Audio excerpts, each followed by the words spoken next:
Tai va, žinai, kas buvo. Tai va, buvo taip, kad, žinai, iš pradžių išnyko viena planeta, tada išnyko antra planeta, tada išnyko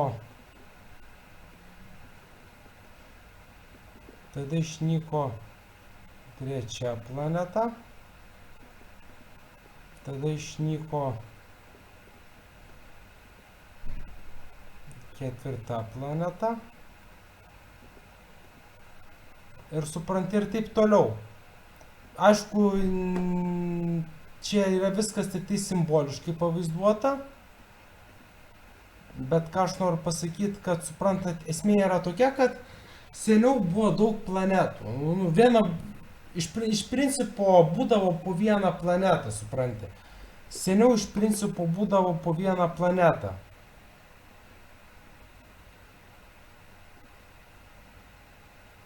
Seniau iš principo būdavo po vieną planetą. Blemba, kas čia? Seniau iš principo būdavo po vieną planetą.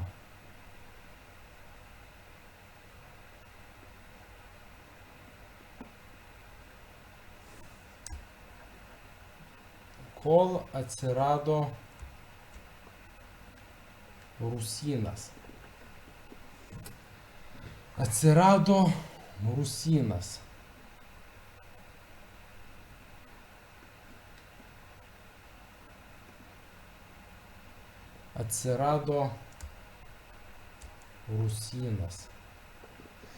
Ir taip jau yra, kad dabar šiuo metu yra mūsų planeta ir Rusynas. Ir aš turiu omeny, tarkim, daug seniau, ar ne?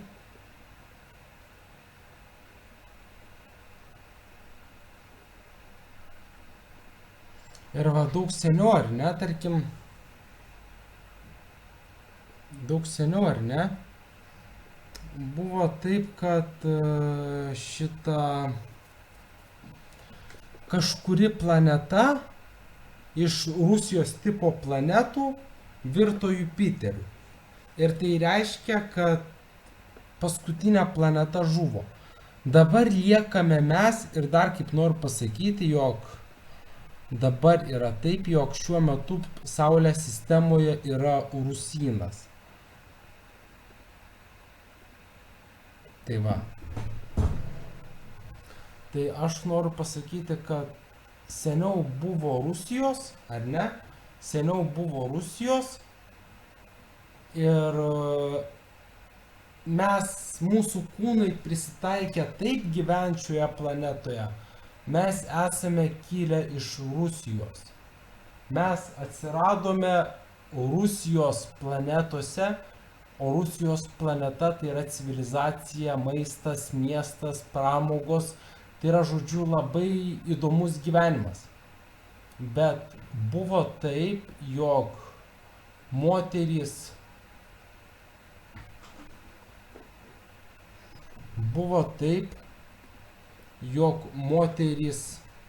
labai nenorėjo gyventi Rusijoje. Ir man mama sakydavo, o gal Rusija? Aš supratau iš karto, kad seniau buvo Rusija. Seniau pasaulyje buvo Rusija. Tai buvo Rusijos planetos, kuriuose mes gyvenome milijonus metų. Aš suprantu, dabar galima pagalvoti, kiek metų yra mūsų visatai. Jeigu planeta atsiranda kaip civilizacija, tai jinai tikrai nebus milijonų ar ten milijardų metų senumo. Aš manau, kad mūsų Saulės sistema yra tik tai kokių keliasdešimt milijonų metų, suprantat. Per milijonus metų buvo daugybė Rusijos planetų. Per milijonus metų buvo daug Rusijos planetų. Ir mūsų būtent ir civilizacija atsirado, žinai, mūsų ir civilizacija atsirado. Ir supranti, kas buvo seniau. Mūsų civilizacija iš tikrųjų, jeigu jūs grįžtumėt milijonus metų į praeitį, jūs suprastumėt, iš kur pas mus atsirado miestai ir kodėl jie tokie atsirado. Per milijonus metų praeitose planetose, Rusijose, buvo taip, kad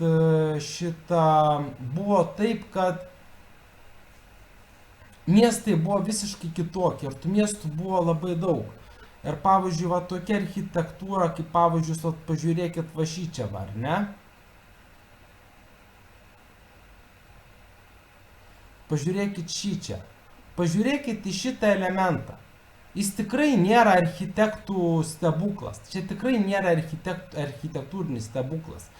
Tiesiog pagal visą idėją, ar ne? Tiesiog pagal visą idėją, kadaise miestai statėsi per tūkstančius metų. Tūkstančius metų buvo statomi miestai. Jie, tarkim, būdavo pastatyti, o paskui miestai plėtėsi, keitė architektūrą, statė naujus namus. Ir pavyzdžiui, šitas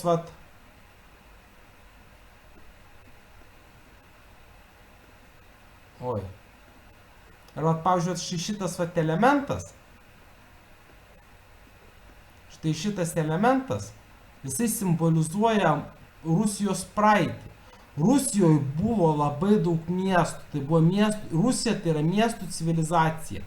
Ten buvo nuolatos statomi miestai. Nuolatos statomi. Ir tie miestai nuolatos keitėsi. Ir ką dar noriu parodyti? Pavyzdžiui, va šičia, matot, šičia. Tai irgi yra Rusijos civilizacijos liekana.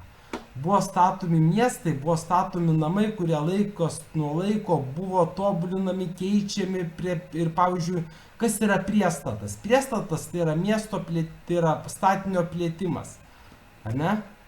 Tai yra statinio plėtimas. Pažiūrėkit, štai tokie elementai. Šiaip sovietinė architektūroje nėra, bet kai kurie architektai, kurie projektavo naujos statybos daugiabučius, jie imitavo Rusijos civilizacijos praeitį. Jie imitavo tai, kas seniau buvo Rusijos civilizacijoje. Jie imitavo rusiškų miestų plėtrą. Tai yra štai tokie namai. Iš tikrųjų, tarkim, čia galėjo būti pastatyta kažkoks ten, nežinau, paprastas 5-aukštis, bet bėgant laikui jisai gavo priestatus, jisai buvo perstatinėjimas, jisai buvo pristatomi elementai. Ar ne? Ko čia užstrigo?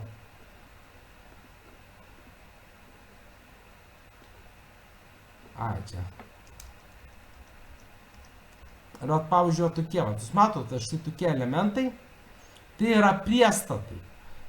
Miestas laikui bėgant keitėsi, tarkim, Vilniaus miestas jau pastatytas kaip ateityje. Bet miestai, kurie buvo statomi tūkstančius metų vykdavo statybos. Miestai būdavo plečiami tūkstančius metų, jie visą laiką būdavo statomi per naują, ten dar dadedama statomi priestatai. Ir pavyzdžiui, žiūrėkit, va štai šitas elementas tai yra grinai priestatas pagal senovės Rusijos civilizaciją. Ir aš noriu pasakyti, kad senovės Rusijos civilizacija tai yra... Aš noriu pasakyti, kad senovės Rusijos civilizacija tai yra būtent miestų raida. Nes būdavo labai daug miestų. Tai yra miestų raida. Senovės Rusija tai yra miestų raida. Tai yra miestai ir jų raida. Jų keitimasis bėgant laikui. Ir patikėkit, Rusijoje nebuvo nei skurdo, nei pinigų netrūko nieko. Rusijoje žmonės gyveno kaip karaliai. Dabar karaliai net taip negyvena, kaip gyveno žmonės Rusijoje. Rusijoje kadaise gyventi buvo labai gera. Tai buvo labai šiltas ir malonus laikotarpis ir mūsų miestų statytojai atkartojo tam tikrus Rusijos raidos etapus. Tai yra, pavyzdžiui, šitas priestatas, tarkim, čia galėjo būti kažkoks pastatas, ar ne? Čia, tarkim, galėjo būti kažkoks pastatas, o va štai šičia jau yra priestatas, sujungiami pastatai, jie plečiasi. Tai yra Rusijos civilizacijos raidos tendencija. Rusijos civilizacijos raidos tendencija. Tai yra priestatai, kurie statėsi vienas po kito, jungėsi vieni su kitu. Žinai, jungėsi vieni su kitu, buvo pristatoma, perstatoma. Ir tai yra būtent senovė, kai buvo statomi miestai. Senovė tai tikrai ne viduramžiai. Viduramžius parašė moteris. Viduramžius sukūrė moteris. Mūsų praeitis tai buvo didžiuliai miestai. Tai buvo labai dideli ir patogus gyventi, gražus, labai architektūriškai stilingi miestai. Tai buvo mūsų praeitis, tai buvo Saulės sistemos praeitis, tai buvo praeitose planetose. Ir dar ką aš noriu pasakyti, kad Rusijoje, ką aš norėjau pasakyti, taip pat ir kalbos. Jūs pastebėjot, kad tarkim Google vertėjas, mašininis vertimas labai gerai moka versti tekstus. Tai buvo, kad senovėje buvo moteris, buvo darbo vietos ir tarkim teisininkės laisvalaikiu rašydavo knygas, kurdavo mokslą ir taip pasitiko, kad jos rašydavo tas knygas ir taip dar atsitiko, kad jos pradėjo kurti kalbas. Jos ne tik rašydavo knygas, bet ir kurdavo kalbas. Tai buvo jų darbo rezultatas. Teisininkų rezultatas tai yra kalbos, knygos, istorija, mokslas, literatūra. Tai yra Rusijos civilizacijos šalutinis produktas. Kalbos, literatūra, mokslas, istorija.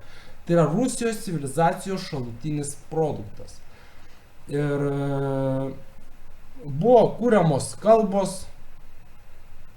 Ir taip pat noriu pasakyti, kad Rusija prasideda nuo kompiuterių.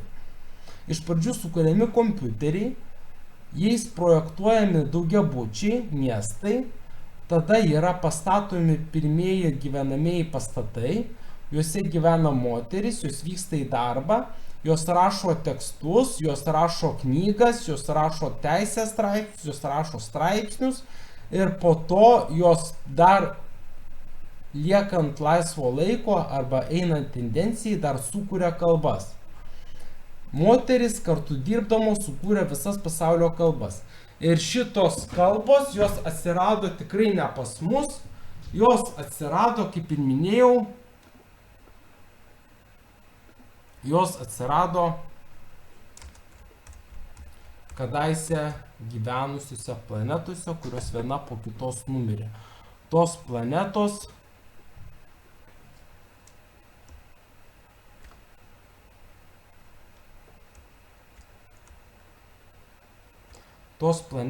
viena po kitos numirė. Tai mūsų civilizacija, mūsų įpročiai, mūsų maistas, mūsų kultūra, jos atsirado Saulės sistemos kosminiuose kūnuose, suprantate.